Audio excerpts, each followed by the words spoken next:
Así que hoy venimos a escuchar esa palabra del trono de los cielos. Efesios capítulo 1, versículos del 15 al 23 dice la palabra del Señor de la siguiente manera: por esta causa, también yo, habiendo oído de vuestra fe en el Señor Jesús y de vuestro amor para con todos los santos, no ceso de dar gracias por vosotros, haciendo memoria de vosotros en mis oraciones, para que el Dios de nuestro Señor Jesucristo, el Padre de gloria, os dé espíritu de sabiduría y de revelación en el conocimiento de Él, alumbrando los ojos de vuestro entendimiento, para que sepáis cuál es la esperanza a que los ha llamado, y cuál es la riqueza de la gloria de su herencia en los santos, y cuál la supereminente grandeza de su poder para con nosotros los que creemos, según la operación del poder de su fuerza, la cual operó en Cristo, resucitándole de los muertos y sentándole a su diestra en los lugares celestiales, sobre todo principado y autoridad y poder y señorío, y sobre todo nombre que se nombra, no solo en este siglo, sino también en el venidero, y sometió todas las cosas bajo sus pies, y lo dio por cabeza sobre todas las cosas a la iglesia, la cual es su cuerpo, la plenitud de aquel que todo lo llena en todo. Aleluya, aleluya. Padre, gracias, Señor, tu palabra es tan maravillosa. La riqueza de tu sabiduría, mi Dios, no la podemos comprender, Señor. Necesitamos pedirte hoy que nos llenes de ese espíritu de sabiduría y de revelación en el conocimiento tuyo. Abre nuestros ojos, mi Señor, te lo pedimos hoy. De la misma manera que oró Pablo en aquel tiempo, mi Señor, hoy oramos para que también nuestros ojos sean abiertos, para poder comprender la profundidad de tu palabra, mi Señor. Y que esa palabra, Señor, no solamente se convierta en un conocimiento, sino en vida activa, que todos los días podamos vivir de acuerdo a tu palabra, Señor, en el nombre de Cristo Jesús. Amén y amén y amén. Hace unos días estuvimos con mi esposa visitando estuvimos en Tijuana y tuvimos que ir al odontólogo a un tratamiento que tenemos que hacer de vez en cuando. Y el odontólogo al que visitamos es muy bromista, le gusta hacer muchas bromas a la gente, así que desde que uno está allá está diciendo bromas y todo esto. Y entre todas las bromas que hace, una de las bromas que le hace a la persona es que después de que le hace un tratamiento y que obviamente la gente tiene que esperar por un tiempo, le dice, bueno, entonces tiene que esperar 3 días para volver a comer. Y entonces la gente, pues es el doctor, le está diciendo, ¿no? Antes de que se vayan, él les aclara que no son 3 días en realidad, sino que son 3 horas, así que no se preocupen, son 3 horas. Pero un día fue una anciana con su nieta y él le hizo la misma broma, le dijo, bueno, ya sabe, señora, que tiene que esperar 3 días para comer. Y se le olvidó decirle, se le olvidó aclararle después cuando ella se fue. Así que ellas simplemente se fueron y el doctor se quedó igual. Al fin y al cabo siempre hace tantas bromas que ya ni se acordaba. El segundo día por la tarde la nieta llama al odontólogo y le dice, doctor, mi abuela está muy débil, está muy enferma. Y él le dice, pues llévela al doctor. Le dice, no, ¿cómo que llévela al doctor? Es que usted le dijo que no podía comer hasta dentro de 3 días y ella lleva 2 días aguantando hambre, se me está muriendo. Y entonces le dice, no, ¿cómo así? No, vaya, hágale un caldito de pollo, ¿cómo se le ocurre? Vaya, denle algo de comer. Miren, mis hermanos, es interesante que nosotros a veces nos podemos morir sin entender el mensaje que nos da la vida. Que nosotros podemos recibir el mensaje equivocado por no poder captar en realidad la esencia de lo que debe ser el mensaje bueno. En este caso, el doctor, por supuesto, le hizo una broma a ella y ella se lo creyó, porque venía de una autoridad, porque venía de una persona a la cual ella creía absolutamente y ella de verdad se fue con el convencimiento de que por 3 días no podía comer. Pero muchas veces nosotros recibimos algún mensaje que no viene exactamente de una persona así, o que quizás creemos que es de una autoridad, pero que no es la palabra adecuada y la seguimos y nos produce muerte espiritual. La señora estaba muriendo de hambre por 2 días. Pero el problema es que nosotros, cuando no recibimos la palabra adecuada y especialmente la sabiduría para poder vivir de acuerdo a esa palabra, no podemos morir espiritualmente hablando. Nos podemos secar, podemos también en nuestra vida seguir simplemente los caminos que el mundo nos quiere dirigir, pero no lo que Dios nos quiere dirigir. Ahora piensen en esto, la gran mayoría, o quizás todos los seres humanos, andan buscando respuestas siempre. Necesitamos conocer algo, necesitamos conocer la verdad, cómo vivir, cómo hacer la cosa, cómo vivir en mi diario vida, digamos, en las cosas que enfrento, cómo hacer con mi familia, cómo hacer todas las cosas, cómo trabajar en relación a mi economía, etcétera, todas las cosas. El problema es dónde buscamos esas respuestas. La situación no es que no tengamos, la situación es que las estamos buscando en lugares equivocados. Los consultorios de los psicólogos están llenos, los consultorios de los consejeros están llenos, y eso no está mal, por supuesto. Pero el problema también es que también los consultorios de los que leen cartas y tabaco y chocolate y la mano y todo lo que puedan leer también están llenos. Porque las personas andan buscando respuestas. Porque las personas necesitan una respuesta a la insatisfacción profunda que tienen dentro. Pero el problema es que si no acudimos al lugar apropiado, entonces vamos a tener un tipo de respuesta que es inadecuado para lo que tenemos que hacer. La palabra del Señor está llena de sabiduría para confrontar la vida.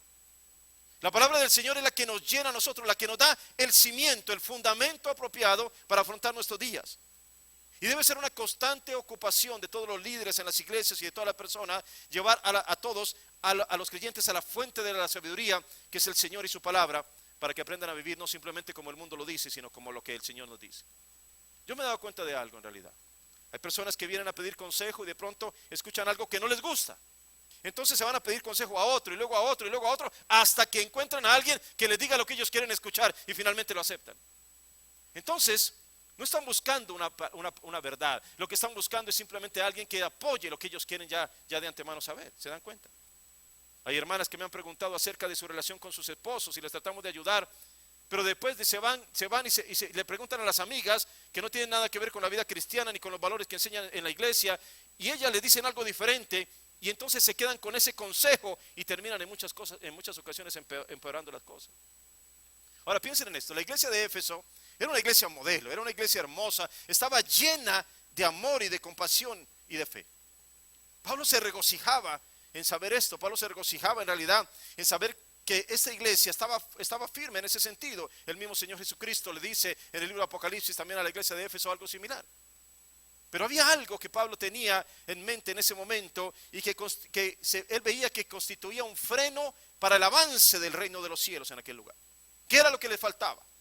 ¿Qué era lo que Pablo tenía en ese momento en su corazón? Indudablemente que él le dice y pide, hay una oración que él hace directamente por ellos, para que ellos puedan llegar a tener un espíritu de revelación y de sabiduría en el conocimiento del Señor. Y no hay nada mejor para un ser humano que pueda llegar a comprender para qué vive, para cuál es la esperanza en realidad que debe haber en el corazón del creyente. Además, que pueda llegar a entender que como hijo o hija de Dios hemos recibido una herencia de la gloria divina y podemos recibir además ese poder que se manifestó en Jesucristo para que se levantara de los muertos en victoria. ¿A qué se refiere Pablo cuando ora pidiendo que los creyentes podamos tener un espíritu de sabiduría? ¿A qué se refiere? ¿Qué significa eso? De acuerdo al original griego, esto significa que las personas desarrollan una gran disposición, escúcheme bien, para obedecer lo que el Señor les manda. Escuchen, porque hoy necesitamos llegar a comprender claramente lo que significa sabiduría y lo que significa conocimiento, que son dos cosas diferentes. ¿Qué es sabiduría entonces? Llegar a comprender lo que Dios me dice y tener disposición para obedecer lo que Él me manda. Es recibir aquello que viene directamente de Dios para nosotros. El conocimiento de Dios, escuchen, lo aprendemos leyendo la palabra. Abrimos la escritura y aprendemos, conocemos quién es Dios, de dónde viene todo lo que vemos, por qué se hizo todo lo que hoy existe, la creación, el pecado original, todas las cosas, la promesa, los pactos, todo lo que viene, las profecías, etcétera, etcétera, lo conocemos a través de la escritura. Entonces aprendemos a tener un conocimiento de Dios, conocimiento adquirido. Pero eso no necesariamente es sabiduría, porque el problema es que muchas personas saben mucho, pero no lo aplican en su vida diaria. La sabiduría que es necesaria pedírsela al Señor consiste en saber cómo aplicar ese conocimiento que hemos adquirido. ¿Me hago entender esta mañana? Ese es el punto de la sabiduría, mis hermanos.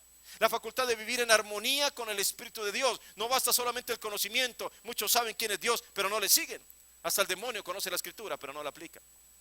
Necesitamos pedir sabiduría divina para aplicar todo eso que se nos ha ido revelando por el Espíritu Santo. Así que no nos confundamos, mis hermanos. Mire, en una iglesia, por ejemplo, puede haber personas que saben mucho. Saben muchos versículos bíblicos. Saben muchas lecturas y pasajes bíblicos. Pero si no los aplican en su vida diaria, no son sabios para vivir, sino en realidad son necios, aunque se conozcan toda la Escritura. Por ejemplo, la Biblia nos dice algo en 1 Corintios 13. Dice, puedo hablar lenguas angelicales. Yo puedo inclusive saber profecía. Puedo entender incluso los misterios y la ciencia, y puedo tener tanta fe que le ordene a los montes que se muevan, que se trasladen. Puedo incluso hasta repartir todos mis bienes para dar de comer a los pobres. Puedo hacer todo eso, y si no tengo amor para vivir como Dios me dice que viva, todo eso, dice la palabra, de nada vale. Nada. Así que la sabiduría de Dios es el conocimiento, pero llevado a la práctica. Es la aplicación de todo eso que se me es enseñado por la palabra de Dios. Ahora, eso mismo sucede con la revelación. Los judíos, por ejemplo, saben la Escritura. Muchos de ellos conocen los libros de memoria, libros enteros, la estudian a diario y la leen todo el tiempo. Sin embargo, no tienen una revelación del Mesías. Revelar es quitar el velo que cubre algo. Y por eso, si ellos tienen un velo puesto sobre sus ojos, les impide conocer a Cristo como el Mesías. Por eso es que la declaración de Jesús a Pedro, cuando Él le dice que tú eres el Cristo, el Hijo del Dios viviente, la declaración que le hace el Señor es, bienaventurado eres Pedro. Eres un bienaventurado porque ese tipo de revelación no viene de carne ni de sangre. Ese tipo de revelación solamente puede venir de los cielos. Ese tipo de revelación viene del Padre de los cielos. Es un bienaventurado el que recibe ese tipo de revelación. Es dichoso, es gozoso el que recibe la revelación de Jesús como el Mesías. Y nosotros esta mañana nos reunimos aquí en este lugar porque estamos dichosos, estamos bienaventurados y somos gozosos porque también nosotros hemos reconocido que Jesús es el Mesías, el Señor de los cielos, aleluya. Y esas cosas, mis hermanos, son la revelación que Dios da. Ahora, la revelación y la sabiduría tienen que trabajar juntas en la vida del creyente. Después de que Pedro hace esa declaración y se levanta ese día y dice, Señor, tú eres el Cristo, el Hijo del Dios viviente. Y Jesús le dice todo lo que le dice. Un par de días después están hablando y Jesucristo dice, bueno, es necesario que el Hijo del Hombre padezca en manos de quienes lo van a llevar a la cruz y que muera. Y en ese momento Pedro se levanta y dice, de ninguna manera, Señor, que eso no te acontezca. Y dice, ¿qué dice Jesús? Jesús enojado dice, apártate de mí, Satanás, porque me eres tropiezo. Ahora, a Pedro la revelación que había tenido no le ayudó en aquel momento porque le faltó sabiduría. No supo cómo confrontar esta situación que Jesús le estaba diciendo en aquel momento. ¿Se dan cuenta? Necesitamos que en nuestra vida trabajen juntas la sabiduría y la revelación de Dios. ¿Me siguen esta mañana? Por ejemplo, hay personas que dicen, no voy a comprar ese producto porque eso lo hizo un pagano. No voy a aquel lugar porque allí dicen que los dueños no son cristianos. No voy a comer esa comida porque me han dicho que tiene un número y a lo mejor es la marca de la bestia. Y las personas se asustan por todo y entonces ya no saben ni siquiera dónde ir, ni qué producto comprar, ni qué comer, porque a lo mejor pasó por las manos de algún idólatra o lo cocinó un mundano o un adúltero y entonces me voy a contaminar. Escuchen, así no son las cosas. Se nos olvida lo que dice la Escritura acerca de nosotros. La palabra dice que mayor es el que está en nosotros que el que está en el mundo. Y tenemos que entender eso, mis queridos hermanos, que no somos nosotros los que nos contaminamos, sino más bien nuestra presencia purifica cualquier ambiente porque el Señor habita en medio de nosotros, aleluya. Cuando llegaron los leprosos al lado de Jesús, Él no dijo, uy, qué miedo, me voy a contaminar. La gente salía corriendo, todo el mundo huía de los leprosos y los trataban de expulsar y les gritaban de todo tipo de cosas, pero Jesús sabía algo que los demás no sabían. No era Jesús el que se terminaba contaminado, eran los leprosos los que se iban sanos, porque Jesús tiene la autoridad del cielo para sanar a los enfermos. La mujer con el flujo de sangre no contaminó a Jesús, fue Jesús quien la sanó y ella se fue completamente sana. Las personas no se le acercaban a los muertos porque quedaban impuros, pero Jesús no solamente se les acercó, sino además los resucitó, gloria a Dios. Así que escúcheme bien, no es el mundo que nos domina, nos somete y nos esclaviza. No, somos nosotros los que hemos sido llamados a enseñorearnos de este mundo porque tenemos la autoridad y mayor es el que está en nosotros que el que intenta dominar este mundo. Aleluya, gloria a Dios. Pero entonces, el problema es que tenemos conocimiento, pero no tenemos sabiduría para vivir. ¿Me escuchan bien esta mañana, mis hermanos? Esto es importante para nuestras vidas. Porque tenemos que aplicar el cristianismo en la vida diaria. El cristianismo no es un montón de conocimientos. El cristianismo no es un montón de palabras y de profecías solamente. El cristianismo no es solamente una cantidad de cosas y versículos bíblicos y de salmos y de proverbios que dicen allí que están muy hermosos y que los decimos en la mañana y al mediodía y en la tarde. Eso no es el cristianismo. Si esas palabras no me sirven para vivir a diario, entonces yo no estoy siguiendo lo que el Señor me dice. El cristianismo se aplica todos los días de mi vida. En todos los actos, en lo que digo, en lo que hago, en la forma como respondo, en la forma como reacciono, en todas las cosas, en mi pensamiento, estoy aplicando la verdad de la palabra que me cambia. Ese es el punto principal. La religiosidad, por ejemplo, es solo conocimiento y ritos. Los fariseos se sabían la escritura y defendían la ley. Dedicaban su vida entera a aprender acerca de lo que estaba escrito, pero por su falta de sabiduría terminaron crucificando al autor y dador de la vida, aquel que fue exaltado como Señor y Cristo. Lo que ellos tenían que pedir, escuchen, no era más conocimiento, ya lo tenían. Lo que tenían que pedir era sabiduría celestial para que sus ojos fueran abiertos y pudieran reconocer que tenían al Mesías enfrente de ellos y se estaban perdiendo el tiempo de la visitación divina. Por falta de sabiduría, la iglesia muchas veces se convierte en un sitio en donde se aplasta al hermano en lugar de ayudarlo. Lo señalamos y lo juzgamos y usamos hasta la palabra de la escritura para respaldar nuestros juicios, pero no mostramos el amor y la misericordia que Jesús usó, que el Señor usó cada día de su vida. Y el Señor puede resistir la falta de conocimiento de la gente. Escúcheme bien. De hecho, escogió a simples pescadores para que después fueran encargados de llevar adelante el mensaje poderoso del evangelio que transformaría la vida de millones de seres humanos. El Señor puede resistir la falta de conocimiento, pero lo que no puede resistir es la falta de amor y de misericordia por tu hermano. Los religiosos de la época acusaron a Jesús de sanar en un día de reposo. ¿Cómo es posible que quebrante la ley de esa manera?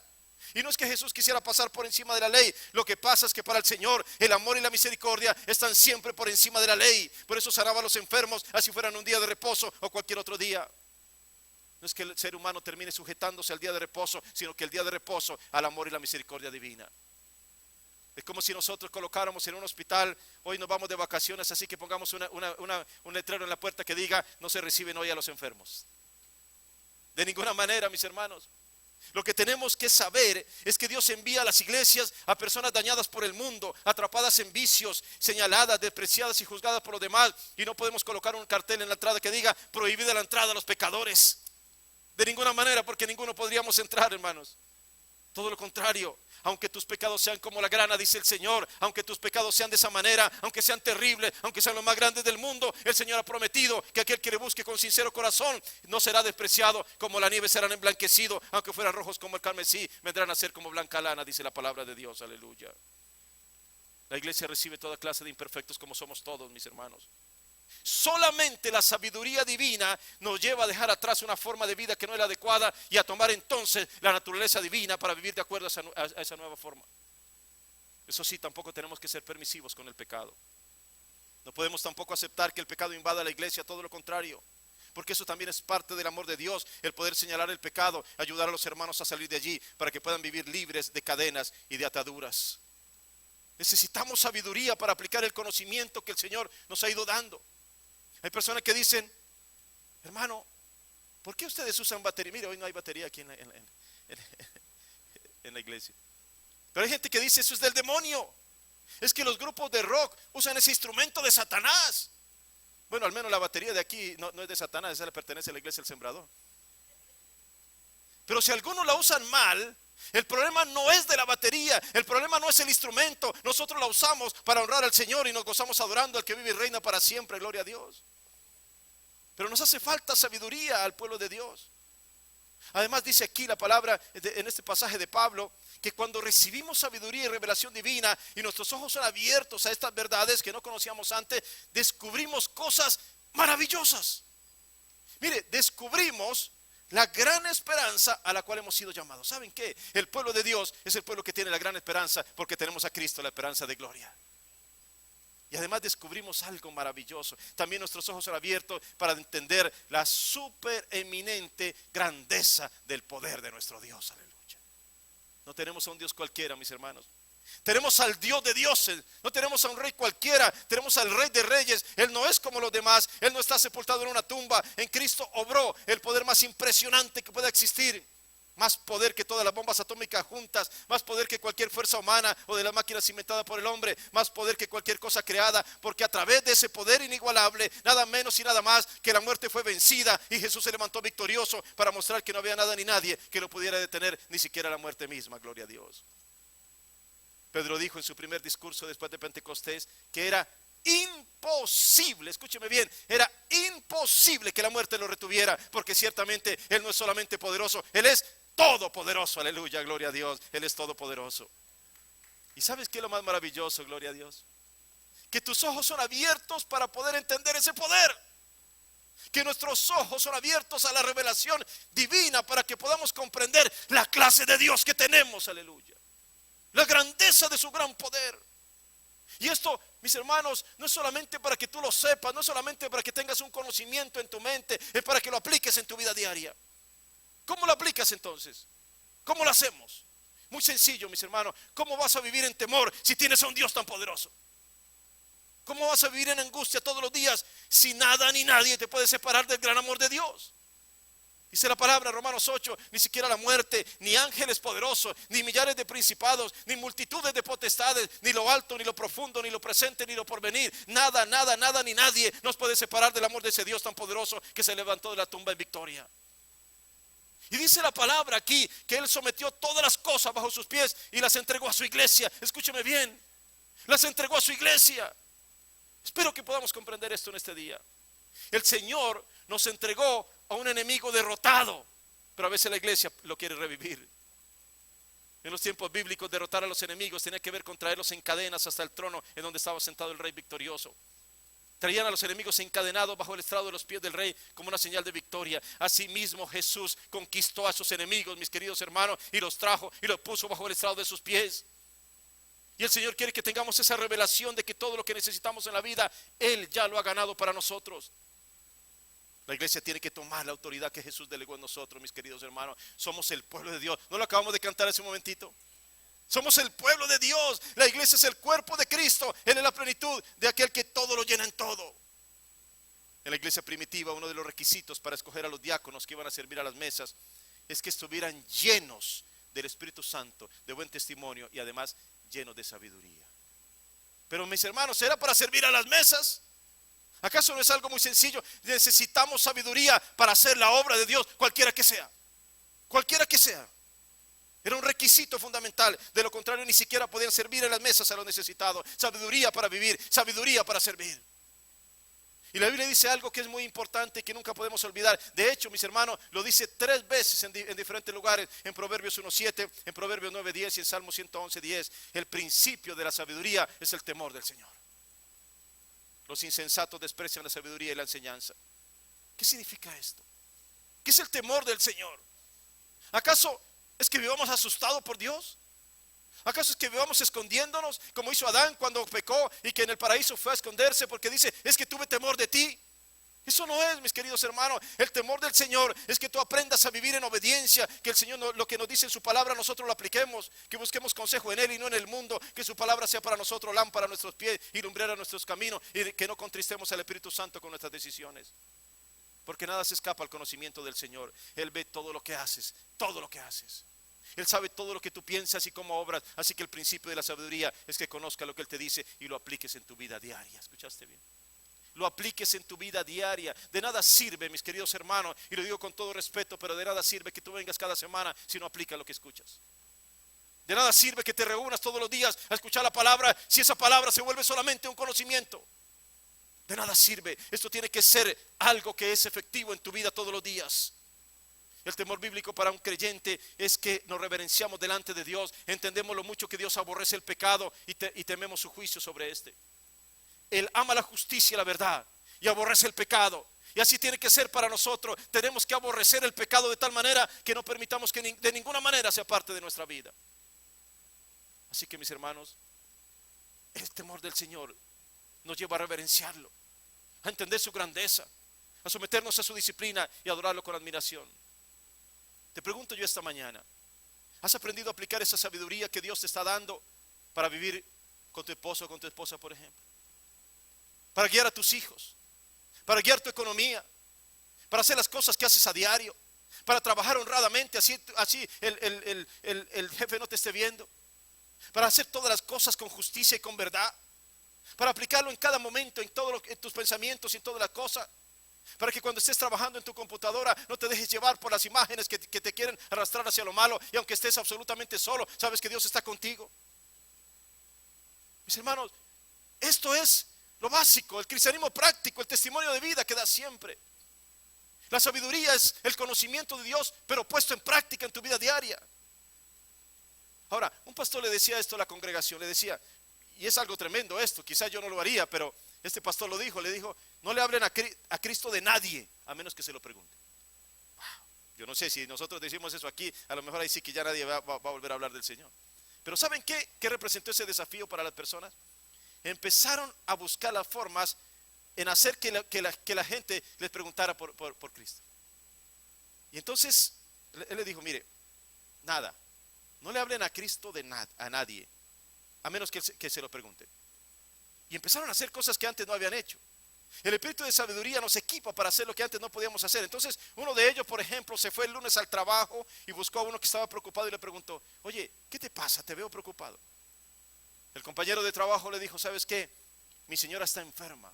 No sabemos qué tiene, a lo mejor es cáncer, le están haciendo algunos exámenes médicos, estoy muy preocupado. Y el médico le dijo que tiene que quedarse en la cama, tenemos 4 niños y no sé cómo afrontar esta situación.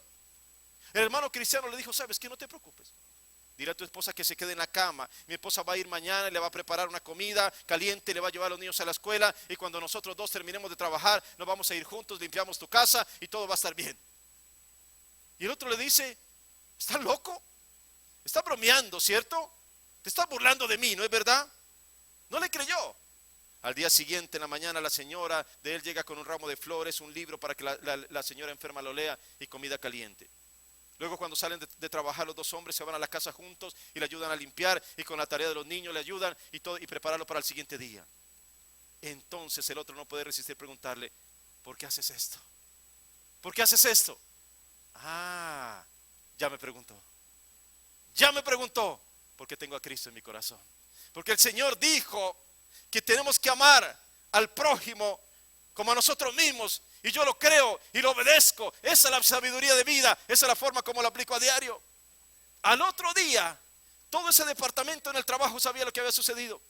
Y empezaron a preguntarle, ¿por qué hiciste esto? ¿Por qué lo hiciste? Oh, preguntaron. Porque la palabra de Dios dice, ama a tu prójimo como a ti mismo. Yo antes no lo entendía, pero ahora lo puedo comprender en mi vida y por eso lo hago. Un departamento entero de ese lugar de trabajo fue ganado para Cristo Jesús por el testimonio de uno, gloria a Dios. Porque todos sabemos el mandamiento, mis hermanos, el problema es que no lo practicamos. Jesús dijo, así alumbre vuestra luz delante de los hombres, para que vean sus buenas obras y glorifiquen a vuestro Padre que está en los cielos. Eso es vivir la palabra, mis hermanos, no solo conocerla. La sabiduría de Dios es para tu diario vivir.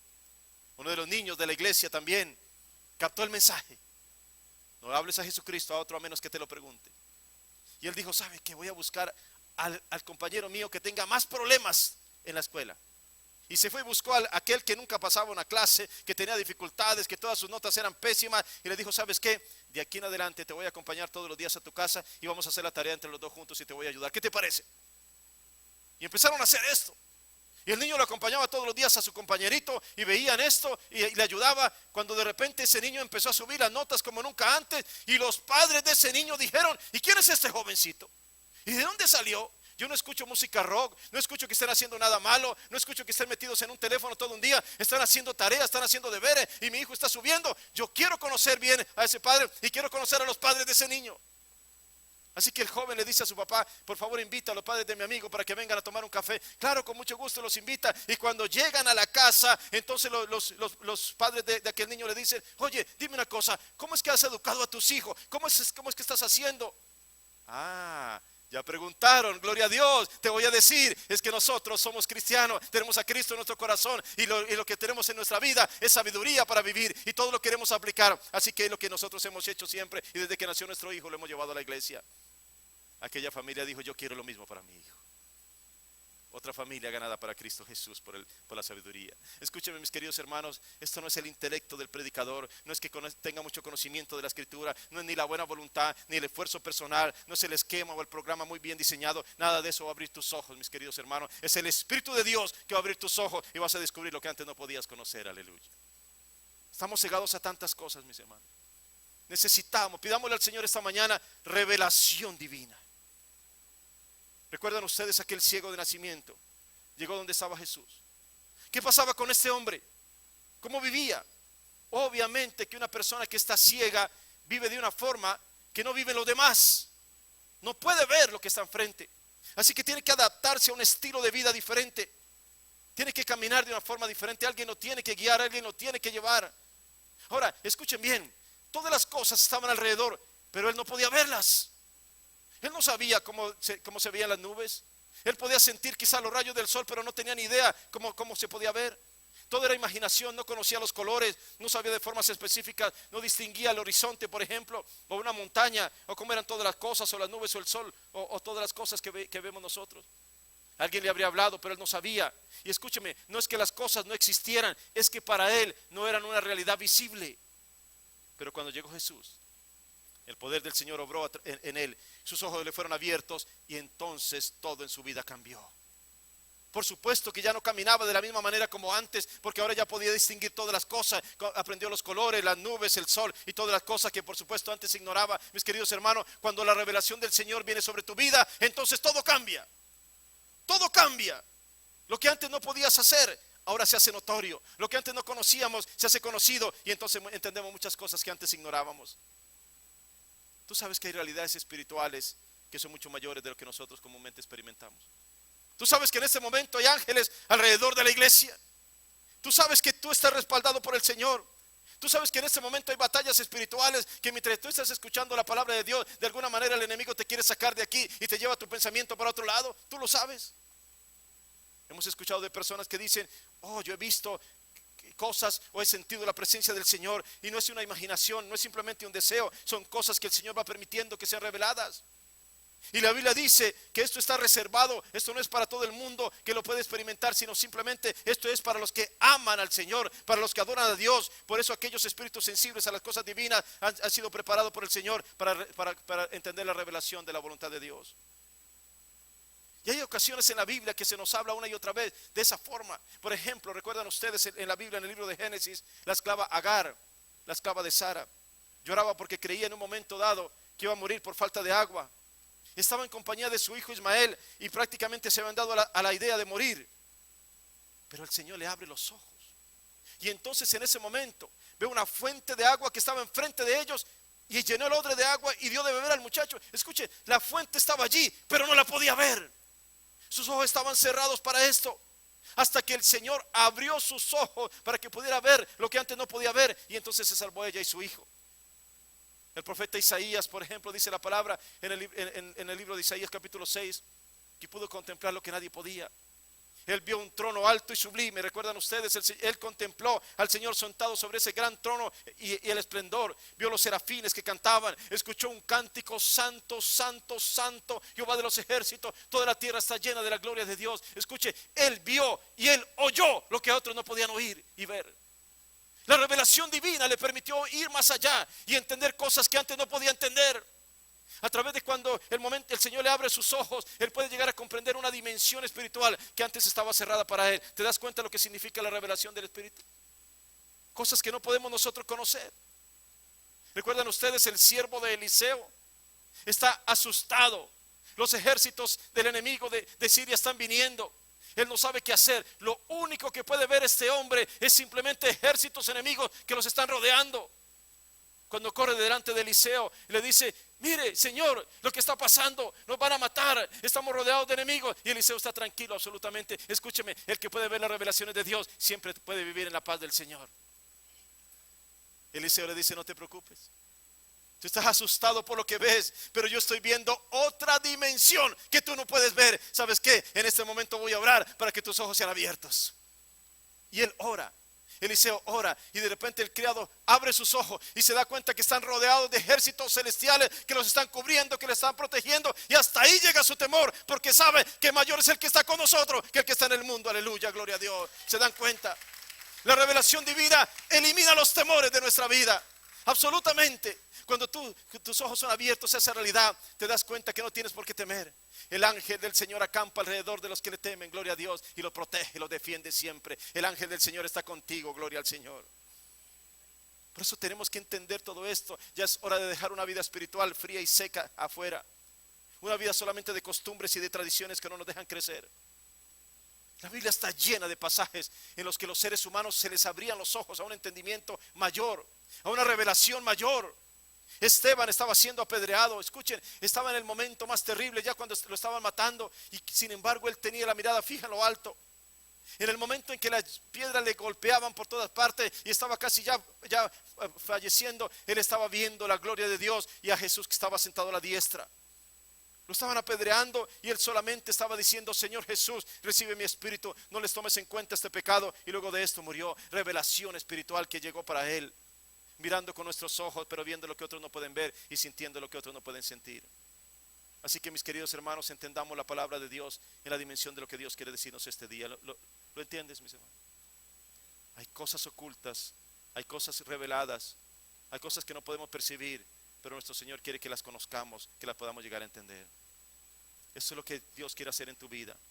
Que tu mirada no sea simplemente tan corta que solo puedes recibir las cosas naturales, sino que puedas ir más allá, donde se vive el mundo espiritual. Pide al Señor esta mañana que te dé sabiduría y revelación. ¿Y qué vas a hacer con esa revelación? Las vidas de los seres humanos no vuelven a ser nunca después de una revelación divina. Los discípulos vieron la revelación de la victoria de la vida sobre la muerte. Ellos vieron a Jesús resucitado y sus vidas cambiaron totalmente. Se dispusieron a entregar sus vidas por el mensaje que traía ahora el que había vencido la muerte y el pecado en la cruz. Mis queridos hermanos, nuestro Señor Jesucristo no está presente físicamente en este momento. No lo podemos ver como los discípulos lo vieron, pero Él dijo antes de partir: les dejaré al Consolador, al Espíritu, del cual ustedes van a recibir ese poder y ustedes van a poder hacer todas estas cosas, y las cosas serán reveladas delante de ustedes. Y los ojos son abiertos, mis hermanos, y los misterios divinos son traídos por el Espíritu de Dios a nosotros, y recibimos un mensaje que cambia nuestras vidas y llena nuestra vida de gran esperanza, y entendemos el maravilloso poder de nuestro Dios y todas las cosas que están contenidas en sus manos. Y nos damos cuenta entonces de todas las cosas que estaban para ser reveladas para nosotros y de lo que nos estábamos perdiendo por no estar en obediencia con Dios. Muchas cosas nos estamos perdiendo cuando no estamos alineados a la voluntad divina. En el Señor siempre hay cosas nuevas. ¿Lo crees tú? La palabra del Señor dice en Lamentaciones que las misericordias de Dios son nuevas cada mañana. Pero también el Señor siempre está renovando. La unción de ayer fue la de ayer, pero hoy hay algo nuevo para nosotros en este día.